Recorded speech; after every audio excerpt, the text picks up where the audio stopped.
Hi, I'm Brittany, and welcome to The Game of Life and How to Play It by Florence Scovel Shinn.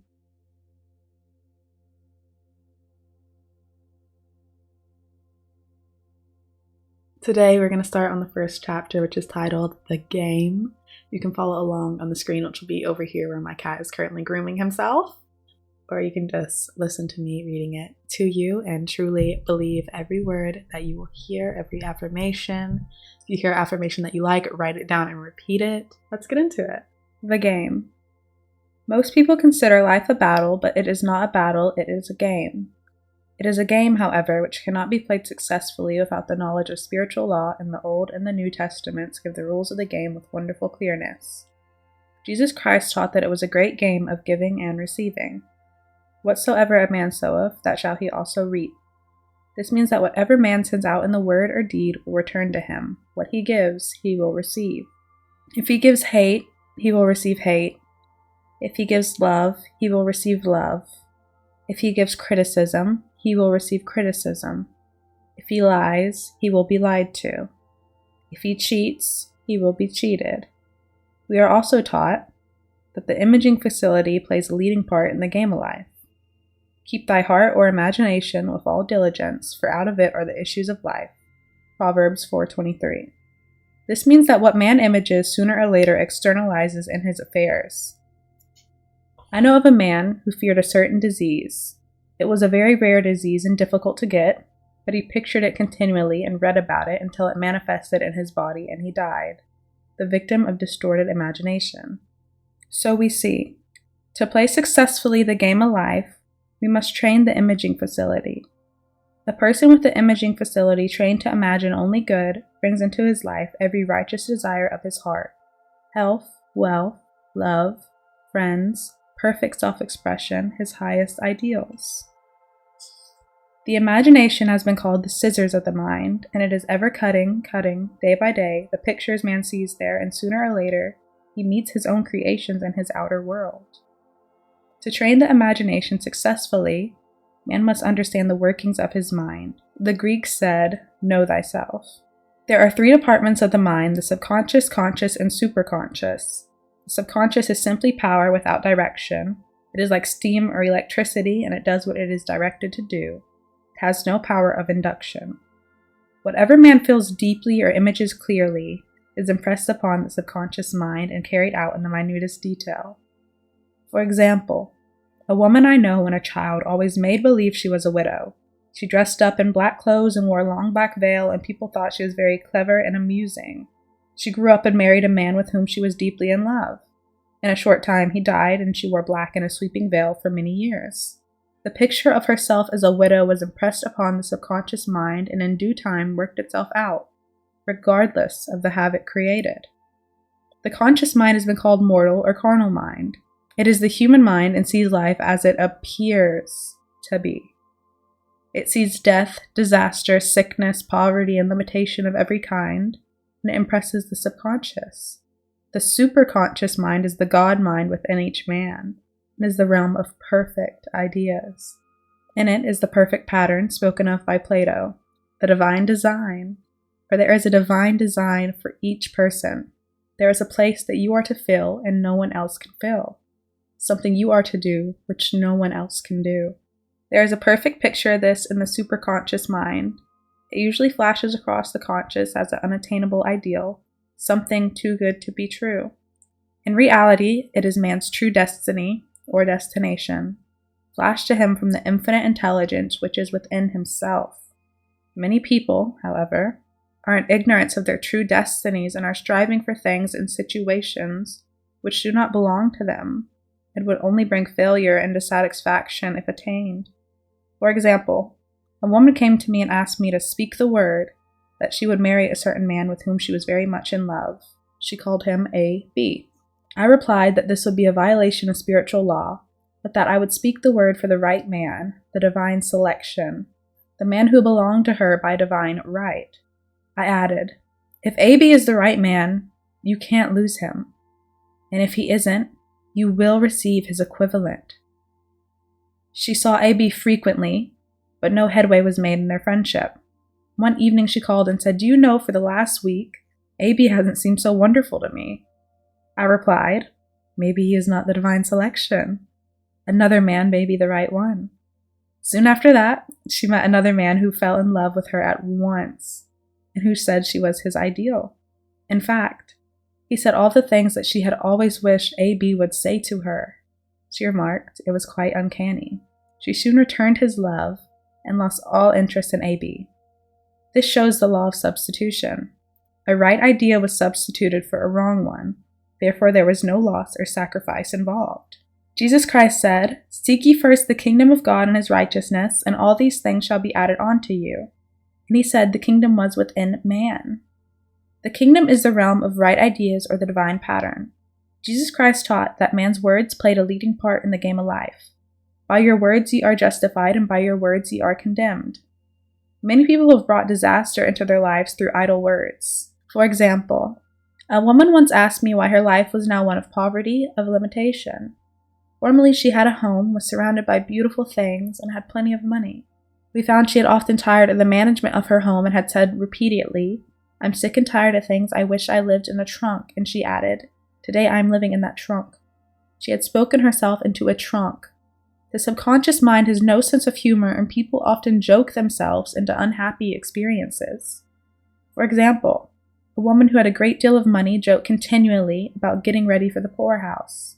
In a few years, she was almost destitute, having impressed the subconscious mind with a picture of lack and limitation. Fortunately, the law works both ways, and a situation of lack may be changed to one of plenty. For example, a woman came to me one hot summer's day for a treatment for prosperity. She was worn out, dejected, and discouraged. She said she possessed just $8 in the world. I said, "Good, we'll bless the $8 and multiply them as Jesus Christ multiplied the loaves and the fishes." For he taught that every man had the power to bless and to multiply, to heal and to prosper. She said, "What shall I do next?" I replied, "Follow intuition. Have you a hunch to do anything or to go anywhere?" Intuition means intuition, or to be taught from within.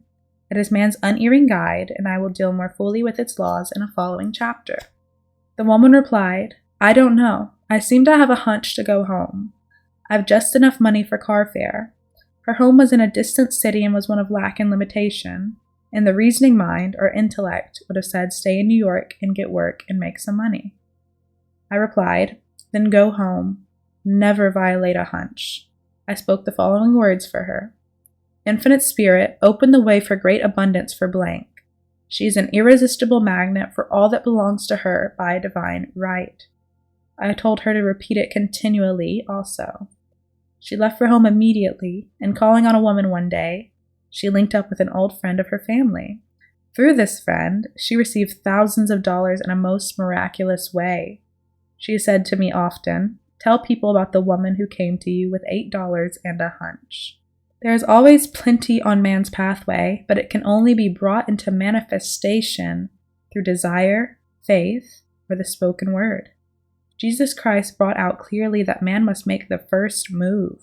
Ask, and it shall be given to you. Seek, and ye shall find. Knock, and it shall be opened unto you. Matthew 7:7. In the scriptures we read, "Concerning the works of my hands, command ye me." Infinite intelligence, God, is ever ready to carry out man's smallest or greatest demands. Every desired, uttered, or unexpressed is a demand. We are often startled by having a wish suddenly fulfilled. For example, one Easter, having seen many beautiful rose trees in the florist's windows, I wished I would receive one, and for an instant saw it mentally being carried in the door. Easter came, and with it a beautiful rose tree. I thanked my friend the following day and told her it was just what I had wanted. She replied, "I didn't send you a rose tree, I sent you lilies." The man had mixed the order and sent me a rose tree simply because I had started the law in action and I had to have a rose tree. Nothing stands between man and his highest ideals and every desire of his heart but doubt and fear. When man can wish without worrying, every desire will be instantly fulfilled. I will explain more fully in a following chapter the scientific reason for this and how fear must be erased from the consciousness. It is man's only enemy: fear of lack, fear of failure, fear of sickness, fear of loss, and a feeling of insecurity on some plane. Jesus Christ said, "Why are ye fearful, O ye of little faith?" Matthew 8:26. So we can see we must substitute faith for fear is only inverted faith. It is faith in evil instead of good. The object of the game of life is to see clearly one's good and to obliterate all mental pictures of evil. This must be done by impressing the subconscious mind with the realization of good. A very brilliant man, who has attained great success, told me he had suddenly erased all fear from his consciousness by reading a sign which hung in a room. He saw printed in large letters this statement: "Why worry? It will probably never happen." These words were stamped indelibly upon his subconscious mind, and he has now a firm conviction that only good can come into his life. Therefore, only good can manifest. In the following chapter, I will deal with the different methods of impressing the subconscious mind. It is man's faithful servant, but one must be careful to give it the right orders. Man has ever a silent listener at his side, his subconscious mind. Every thought, every word is impressed upon it and carried out in amazing detail. It is like a singer making a record on the sensitive disc of the phonographic plate. Every note and tone of the singer's voice is registered. If he coughs or hesitates, it is registered also. So let us break all the old bad records in the subconscious mind, the records of our lives which we do not wish to keep, and make new and beautiful ones. Speak these words aloud of power and conviction. I now smash and demolish, by my spoken word, every untrue record in my subconscious mind. They shall return to the dust heap of their native nothingness, for they came from my own vain imaginings. I now make my perfect records through the Christ within, the records of health, wealth, love, and perfect self-expression. This is the square of life, the game completed. In the following chapters, I will show how man can change his conditions by changing his words. Any man who does not know the power of his word is behind the times. Death and life are in the power of the tongue. Proverbs 18:21. And that was the first chapter. I would say the most important quotes from this whole chapter that have been within my being is, of course, only good can manifest, and then the one that was in the very last chapter, and I will read it again to you, and I'll put it on the screen so you can screenshot it and repeat it, because we're making a change. We're putting ourselves first, and we are determined to living our divine destiny. So with bliss, we release all that no longer serves us, and this is the quote again. I now smash and demolish by my spoken word every untrue record in my subconscious mind. They shall return to the dust heap of their native nothingness, for they came from my own vain imaginings.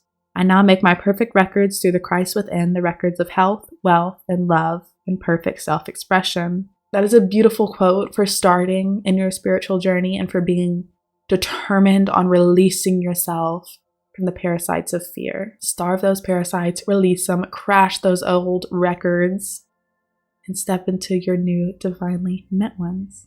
Thank y'all for listening to me read. I shall be reading the second chapter soon, so bye. I love you. I salute the divinity in you, and I send you my love. I pray for your peace and your prosperity. Bye.